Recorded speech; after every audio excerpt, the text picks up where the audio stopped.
오늘도 우리 사는 이야기 찾아주셔서 감사합니다. 사연자분이 보내주신 이야기 시작해볼게요.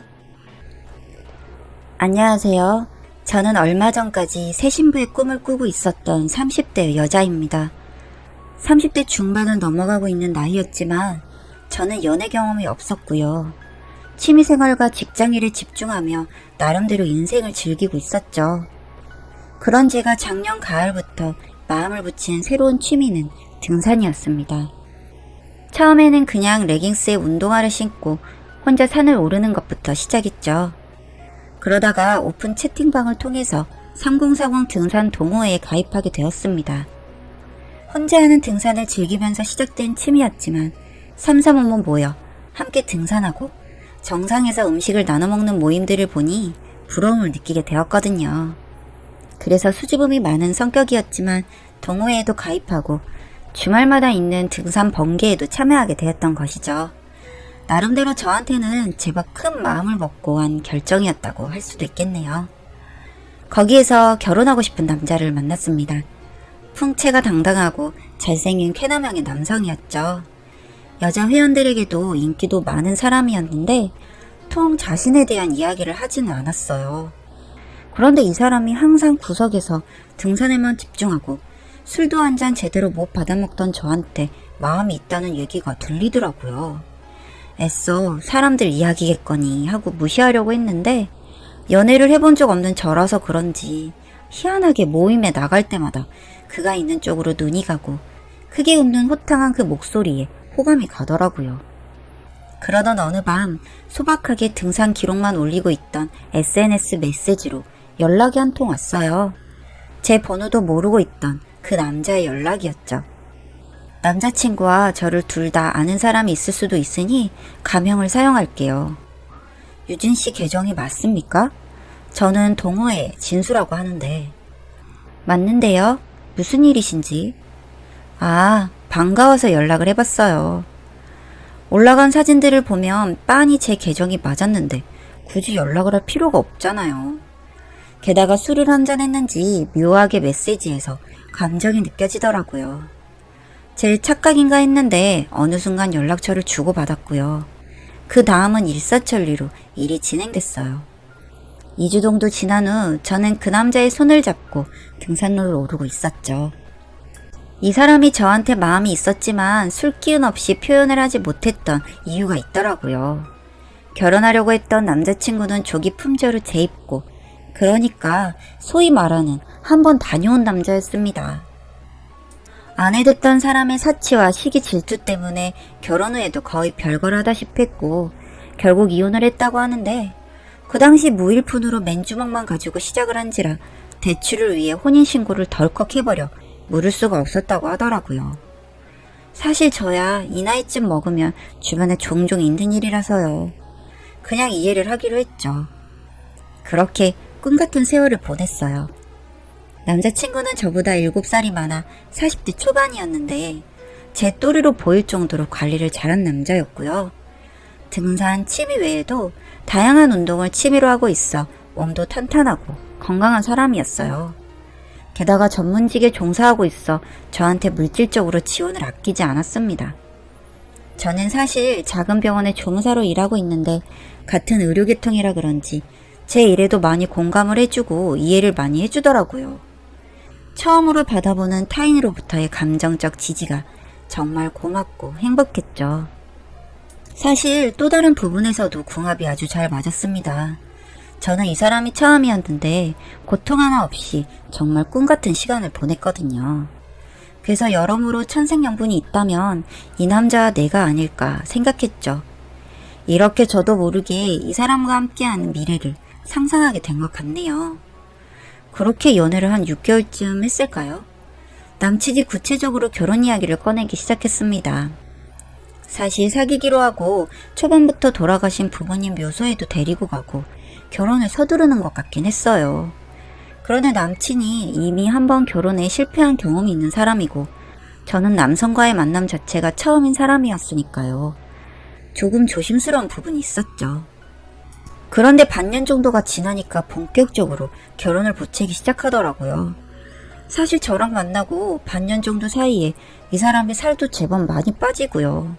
예전처럼 등산도 매일 같이 하지 않고 그래서 돌봐주는 사람 없이 나한테만 집중해 그런가 하고 짠한 마음이 있었어요.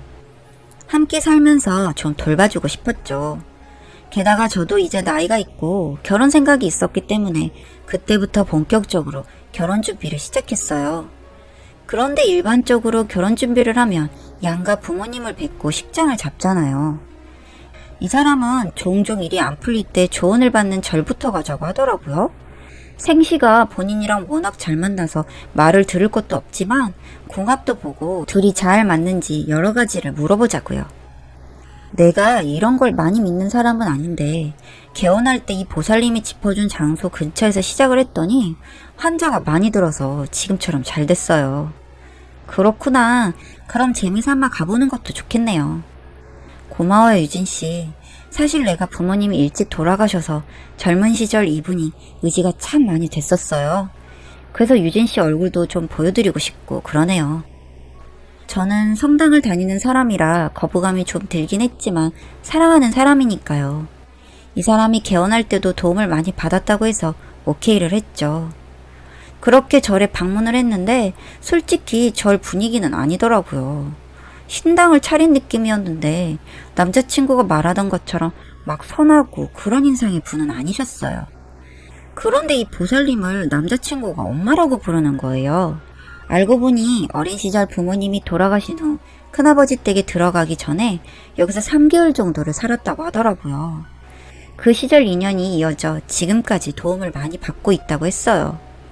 생각보다 깊은 관계에 좀 당황하긴 했지만 사실 저도 사회생활 짬이 있으니까요. 결혼 후에는 점차로 멀어지면 되겠거니 했어요.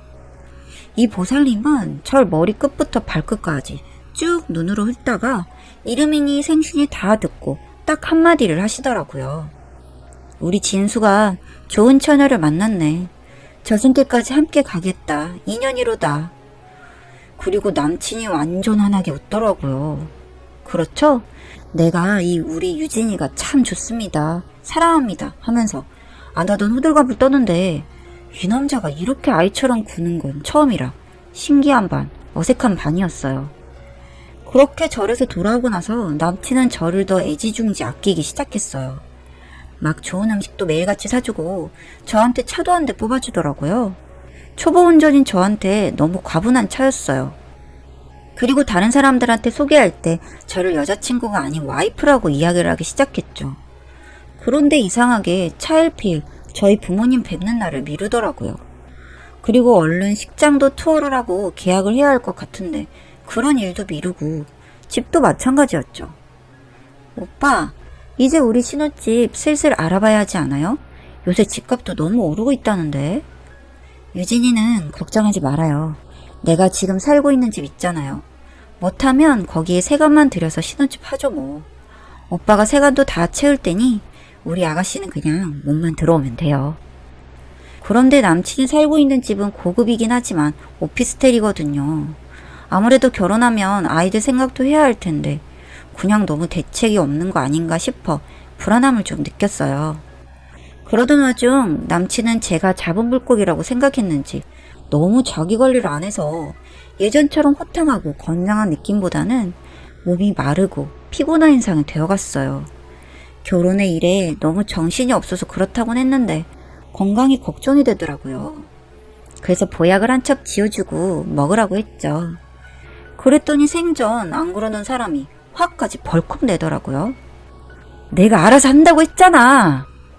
한약을 집어다가 쓰레기통에 처박는 모습을 보고 이 사람이 왜 이러나 하며 눈물을 흘렸는데 지금 와서 결혼을 물을 수는 없더라고요. 그 다음에 남친이 제 앞에서 무릎을 꿇고 빌기도 했고요. 자기 직업상 뭐 한약 챙겨 먹는 건 별로 좋아하지 않는다나요? 남친의 이상한 행보는 더 심해졌어요. 어느 날 룰루랄라 저한테 무슨 계약서를 내미는데 그게 무슨 납골당 가족묘 계약서더라고요. 우리 결혼하면 매년 부모님 묘소에 찾아뵙기도 그렇잖아요. 유진이도 힘들고. 그래서 결혼 전에 납골당으로 모시려고 상담을 받았는데 가족묘로 하면 돈이 더 절약된다고 하네요. 그러니까 아예 유진이 것까지 함께 가족묘로 내 자리를 계약하기로 했어요. 제가 아직 30대인데 이게 무슨 벌써 납골당 이야기를 꺼내나 했는데 요새 기분이 영 안 좋던 남친 얼굴이 너무 좋아 보이더라고요. 부모님을 좋은 곳에 모실 수 있게 돼서 그런가 보다 하고 억지로 웃으면서 사인을 했죠. 그런데 남친이 또 저한테 혼인신고를 먼저 하면 안 되겠냐고 제안을 하는 거예요. 요새 시기가 시기인지라 식을 올리면 여러 사람의 축복을 받기가 힘들 거라고 하면서 식을 미루고 혼인신고부터 하고 같이 살자고 하더라고요. 그런데 저는 초혼이고 결혼식에 대한 로망도 좀 있는 사람이거든요. 안 하면 안 했지 굳이 먼저 혼인신고까지 할 필요는 없다고 생각했어요. 그럼 그냥 우리 결혼을 좀 미루고 지금처럼 연애하면서 천천히 준비하면 되잖아요, 오빠. 어차피 할 결혼인데 왜 그걸 미뤄요? 나는 얼른 유진이 남편이 되고 싶어요. 나는 그래도 초혼인데 그렇게까지. 지금 나는 재혼이라서 결혼을 쉽게 생각한다는 겁니까? 아니, 이야기가 왜 그렇게 뻗는 건진 모르겠지만 그날 저희는 연애를 시작하고 제일 크게 싸웠던 것 같아요. 결국 남친이 저한테 져서 결혼을 미루기로 했죠. 그런데 참 사람이 초조해 보이더라고요. 그동안 그렇게 신경을 안 쓰던 사람이 다음날로 결혼식장 리스트를 쭉 뽑아왔어요. 당장이라도 결혼을 안 하면 큰일이 날 사람인 양 굴었죠. 그렇게 한 2, 3주 지났을까요? 얼마 전 이야기예요. 이 사람이 갑자기 여행을 가자고 하더라고요. 가까운 바다 펜션으로 여행을 가자고 했죠. 바람을 쐬자고 하는데 이 사람이 요새 안색이 많이 안 좋아진 느낌이라 스트레스를 풀 겸 그러자고 했어요. 그날 분위기는 좋은 편이었어요. 오랜만에 남친이 많이 웃고 맛있는 회도 먹고 저도 못 먹는 술을 한잔 했죠. 그리고 펜션에 들어와서 둘이 오붓한 시간도 보내고요. 그렇게 둘이 같이 누워있다가 술을 한 잔 더 했어요. 그렇게 좀 얼큰하게 취했는데 어느 순간 정신을 잃었던 것 같아요. 그렇게 눈을 딱 떴는데 연기가 자욱하고 머리가 깨질 듯이 아팠어요. 그리고 남친이 절 붙들고 통곡을 하고 있는 거예요. 미안해, 미안해, 미안해 유진아. 저는 머리가 너무 아프고 눈이 빠질 것 같아서 정신이 하나도 없었죠.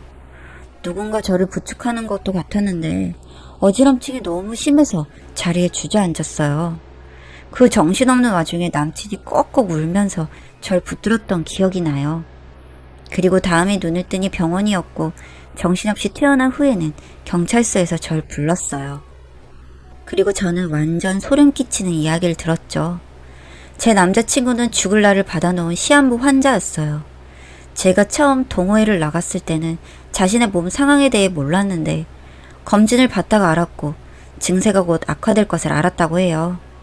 그런데 이 남자가 3개월간 그 무당집에서 살았던 게 아니라 큰아버지 댁에 있던 시간이 없더라고요.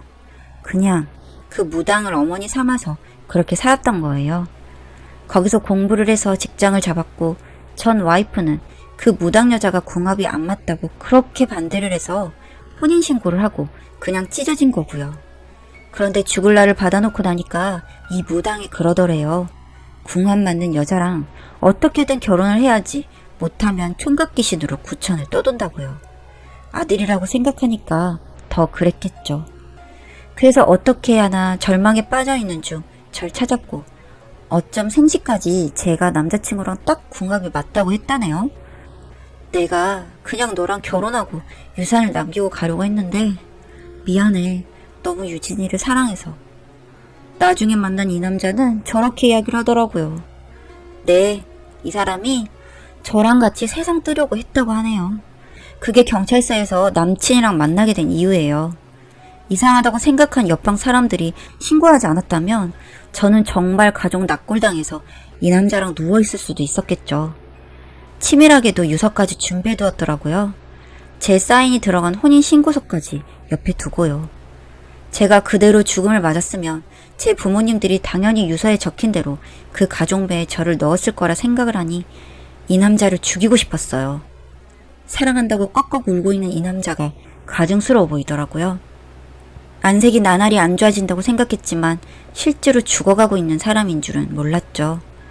그렇게 선처 없이 경찰서에서 이야기를 마쳤고요. 부모님과의 상의 끝에 법적으로 절차를 진행 중이에요.